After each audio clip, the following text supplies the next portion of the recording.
ng mga magagandang karanasan sa ating buhay, ating sinasabi na tayo ang sumusulat ng istorya ng ating buhay.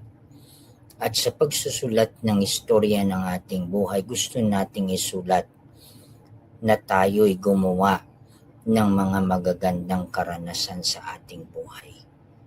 At dahil tayo mismo ang gumawa nun, tayo ay makakaramdam at makakaalala ng mga bagay na sa buhay natin tayo mismo ang sumulat ng istorya ng ating buhay at isinulat natin yon ayon sa gusto nating mangyari. At ako po'y nakakatiyak na gusto nating lahat isulat ang istorya ng ating buhay ng maganda, masaya, at puno ng mga alaala, puno ng mga karanasan na maganda.